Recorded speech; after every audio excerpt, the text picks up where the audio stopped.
ఈరోజు కాంగ్రెస్ పార్టీ దేశవ్యాప్తంగా భారతీయ జనతా పార్టీ జిల్లా ఆఫీసుల ముందు ధర్నా చేయాలని ఒక పిలిపించిందట.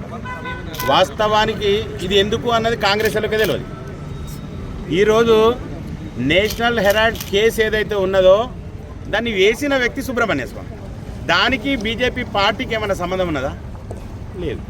నిన్న సుప్రీంకోర్టు ధర్మాసనం ఏం ఆర్డర్ ఇచ్చిందంటే, ఒక ప్రైవేటు వ్యక్తి ఎవరైతే కేసు వేసినరో అందులో సుప్రీంకోర్టు ఏం ఆర్డర్ ఇచ్చింది, ప్రభుత్వ సంస్థల ద్వారా విచారణ చేయమని ఆర్డర్ ఇస్తే ప్రభుత్వ సంస్థలు ఈడీ దానికి సంబంధించిన సంస్థలన్నీ విచారణ ప్రారంభించినాయి. ఆ విచారణలో భాగంగా అందులో ఉన్న వ్యక్తికి అటెండ్ కమ్మని నోటీసు జారీ చేసింది. ఆ నోటీసు జారీ చేసిన విధానం ఏదైతున్నదో ఎఫ్ఐఆర్ కాకుండా ఆ నోటీసును జారీ చేసే విధానం తప్పు. మీరు ఎఫ్ఐఆర్ చేసి మరీ నోటీస్ ఇవ్వండి అని చెప్పి కోర్టు చెప్పింది. మరి దానికి ధర్నాలు ఎందుకో నాకు అర్థం కాలేదు.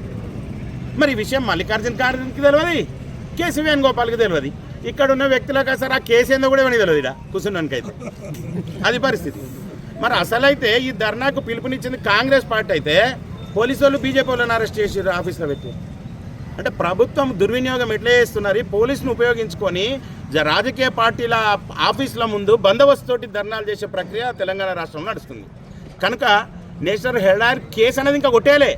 మీరు కొట్టేసినాక తప్పుడు కేసు పెడితే ధర్నాలు చేయాలి.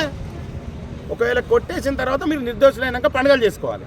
అసలు ఎందుకు చేసినామని ధర్నాలు తెలియదు. మరి కాంగ్రెస్ పార్టీ ఈ రకంగా ఇక్కడ ఉన్న కాంగ్రెస్ పార్టీ వ్యక్తులను కానీ నాయకులను కానీ తప్పుదేవ పట్టేద్దని మీ ద్వారా తెలియజేస్తున్నాం. భారత్ మాతకి జై.